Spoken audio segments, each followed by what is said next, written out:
Well, now to some breaking news from the southern border and the child trafficking story that we've been covering here extensively on the show. Illegal immigrant children being kept in concentration camps in America. This is a phrase that I never thought would come out of my mouth. That's right. These children with no parents, not allowed to go outside. All of this happening while the Biden administration, the Governor Greg Abbott administration, ignoring the situation. Our next guest spoke to a whistleblower at a secret child concentration camp facility in Texas and joins us now. Welcome back to journalist Michael Yon and Ann Vandersteel, host of Right Now with Ann Vandersteel. And Ann, welcome to the show for the first time. Good to see both of you. Thank you, Clayton. Thank you, Clayton. The things that we've been seeing are over the top. For instance, 2 nights ago, Ann and I and the rest of our team were out with a whistleblower who used to work in these facilities, and he also served as an escort. So they actually take these children and fly them around the United States, such as to New York and many to Florida. And often, interestingly, many of the escorts are 19, 20, 21 years old, and they're staying with children up to 5, even 10 children. When it's 5 children, it's often just one escort, like a young man with teenage girls or boys, that sort of thing. And sometimes they stay overnight in hotels together when their flights are delayed or whatever. And often they're delivering these to home, these children of mixed race. So it's not like it's like, it'll be boys and girls sometimes from different countries that are being delivered to affluent homes in places like Florida. And so this is very interesting. We're all over this. We're looking into it deeply. In fact, we're going to head to Florida soon and look more deeply into it.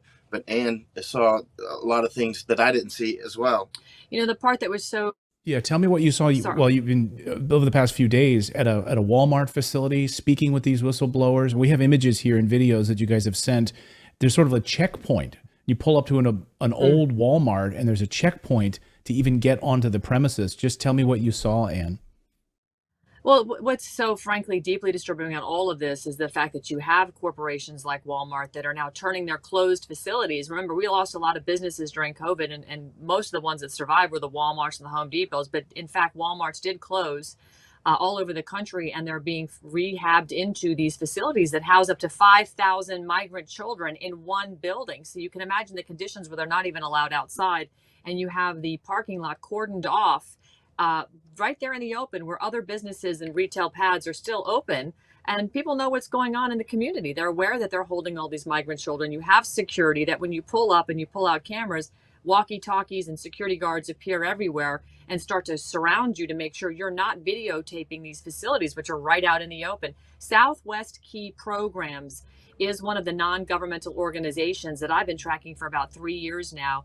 And they are known to not only be paid publicly by the government, hundreds of millions of dollars per year, but they're also taking that money and financing the coyote cartels to smuggle these children in. And they prefer the younger the better because they get more money per child the younger the child is. They're also funding the lobbyists, which are then, of course, greasing the politicians to encourage the policies and laws that are delivering the open border nightmare that we are witnessing today. It's changing the face of our country. It's burdening the taxpayer. Crime is through the roof.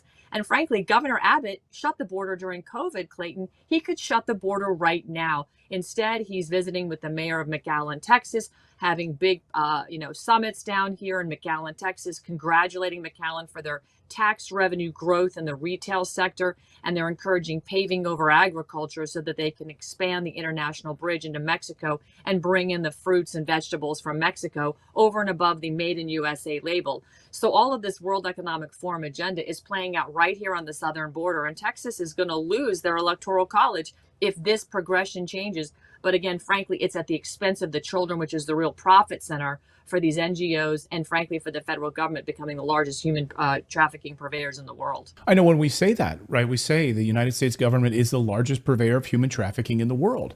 We certainly know the accusations leveled against the CIA as being actively involved in this. And here you have these facilities hosting 5,000 children in old Walmarts with guards and guard gates. I'm looking at this Welcome to the South Key Program's guard gate that when you pull up, they're watching you. This is unbelievable that this is happening in America. What is the response from the Biden administration when you bring this to, Secretary Mayorkas or any other member of the Biden administration?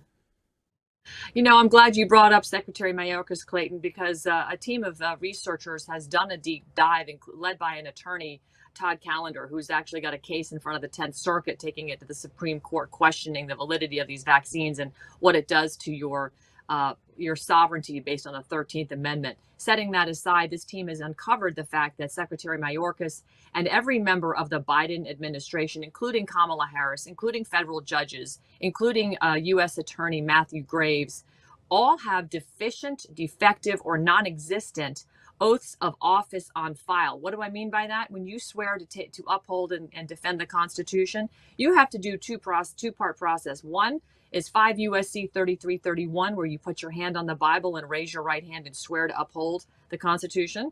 And part two is 5 USC 3332, where it must be presented in a written format, notarized, and kept on file within 30 days of taking public office.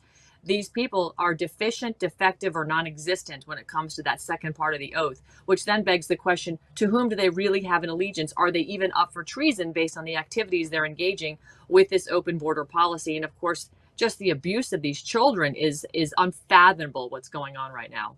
Yeah, treason. That's a great point, Ann. Michael, when you talk about what's happening with these children and the travesty that's unfolding, you talked about where these children are being shipped to. They're being housed here. What is the facility then that's moving these children from these abandoned Walmarts to homes in New York and across the country? Who's doing this? Well, for instance, a whistleblower who would probably go on your show. Actually, we can ask him today. He was one of the escorts for several years. His name is Carlos, and I think he would actually. And he was one of the escorts. They'll take him to McAllen Airport, which is just down the road from us here, or Harlingen Airport here in Texas, and they would fly them to like Jacksonville or Orlando Airport, as an example, and then they rent a car. Well, if their flights get delayed somewhere in between, they would get a hotel with no oversight whatsoever, staying in the same room. He was instructed they were to stay on the couch and the children would stay in the bed. Up to 5 children. It could be up to 10, but in those cases they would have 2 escorts. And at times, they would actually lose children at times, like gone.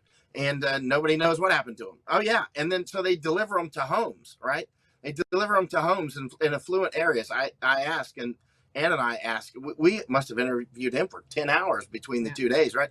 And we said, do they deliver them to RV parks or to boat ramps or to trailer parks or what? And he said affluent homes. It was always affluent homes. Sometimes when they delivered, sometimes the sponsors or whatever they are, we don't know how that works, would pick them up at baggage claim at airports. Sometimes they would not show up at all. And the company warned the escorts never to bring the children back. It doesn't matter if the recipients of the children are drunk or high or angry. And many times Carlos would tell us that the children were fearful. They wanted to go back to their home countries and back to their parents, which begs the question, how did you get here? Of course, which we see in Darien Gap, and we see when I'm down in Mexico, we see children who Ann and I saw on the border, 3 days ago, children, you're a mother, seeing children, the body language just didn't match with, I should let you talk on that. Yeah, no, when you see young men, young adult males, chaperoning children by having their hands on the backs of their shoulders and steering the child into the bus that Customs and Border Protection has waiting for them, as facilitated by another company, ISS Action, partnering with Catholic Charities, which, by the way, is all over this down here in McAllen. We visited that facility and we saw Customs and Border Protection agents really bro-hugging, glad-handing, high-fiving each other as the, quotes, merchandise, which is the illegals, mostly women and small children, are lined up against the wall waiting to go inside to the Catholic Charities facility, which, by the way, encompasses a whole city square block on downtown McAllen, and it's right across from a bus station where they then move the people across the street, put them on buses. And as you know, Abbott is pushing these people all over the country. But Clayton, it gets even more concerning because we have multi-drug resistant tuberculosis coming in with this migrant flow, and that multi-drug resistant tuberculosis is zoonotic, and it jumps from people to animal and animal to people. So cows by the thousands, tens of thousands, are being slaughtered in Texas because migrant workers working on dairy farms or cattle farms are spreading tuberculosis to these cattle, which immediately have to be exterminated. You cannot have that. So Texas, and right now, Clayton, is at risk of losing its TB-free status, which is going to impact our food supply. And my beef supplier, that is the sponsor for my show, is warning me, Ann, beef prices are going to skyrocket 30% in October. And we see this because the dairy and the beef cattle industry is being decimated by TB all over the country with these migrants. So we have a fifth generation warfare that is being implemented thanks to the World Economic Forum's puppets like Joe Biden and Greg Abbott, which are allowing this to continue. And it just simply can be stopped if they shut the border, and they're not doing it. Yeah, it's all part of the plan. This is all part of the WEF plan, right? To eliminate our dependency on meat or our eating of meat and move to this meatless future that they want. And they can do it under this hidden cloud of tuberculosis, I suppose. I want to get, you guys can both answer this question, or you can help me navigate this. And you've been investigating the Southwest Key programs for 3 years now. If I'm a wealthy person in Florida, a friend of Jeffrey Epstein or something, and I want one of these children, what is the mechanism by which I submit a request? Do I get it? What I'm getting at is there's got to be a paper trail here, right? Someone submits a request. They say, I'd like a child. I'd like a woman shipped to me. It comes into this facility. Carlos or other carriers deliver this child to my front door. I mean, how does this happen?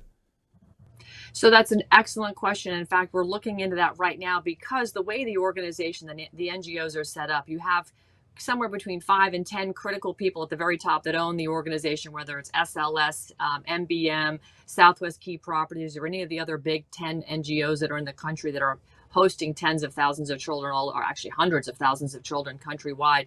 But they subcontract every aspect of managing these migrants, whether it's food, they have a subcontractor, medical support, educational support, housing support. They have different organizations underneath them. This gives them that arm's length, safety between anything that can go wrong down in the field. So when it comes to the paper trail of how does a child get tracked from Southwest Key Properties into, say, somebody's house, is it an Epstein connection? That is what we're trying to figure out right now, which is why working with Carlos is critical.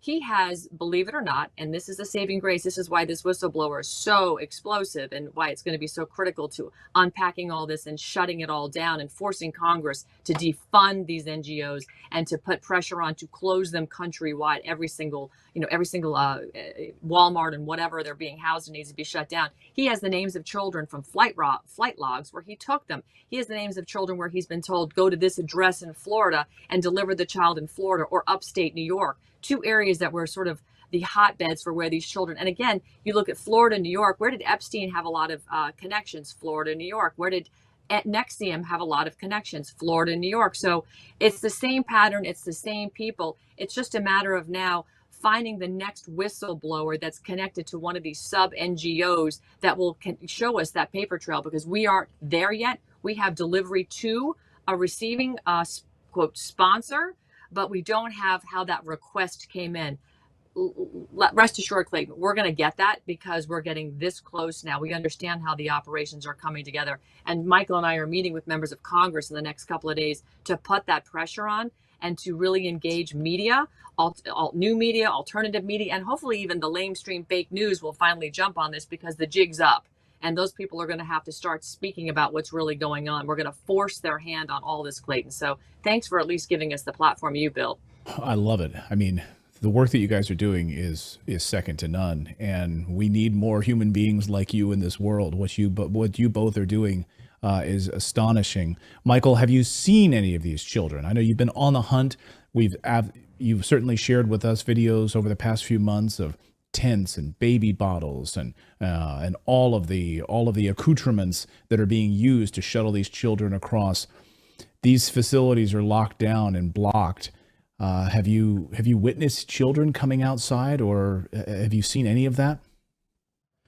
Now, we see children crossing the border. We just saw that the other night or the other day. We have the drone footage. Yeah, I was going to mention, and some drone footage, which was by one of our sources that we were just out with. He just made 48 hours ago or so. And there appeared to be girls out at one of the facilities. The one at the Walmart, or former Walmart, whatever it is, who owns the property, we'll find out. But there's another facility, that's for boys, right? There's another facility for girls. And that one we have drone footage of, which I can send to you. And you can see children walking outside. And in fact, you could measure their height with the right technology, which exists. It's easy to do. Michael, I got to ask you, how in the hell is this happening where this isn't illegal? I mean, someone could, a 911 call to say there are 5,000 kids in this facility. Under what law are they allowed to be there and be protected? We were talking about that last night. What the hell? Let's Clayton, what judicial system, where do we adjudicate anything that we know is wrong? Look at all the evidence we have of election tampering and theft. And where are we getting help? They're now going to try and arrest Sidney Powell for what they claim to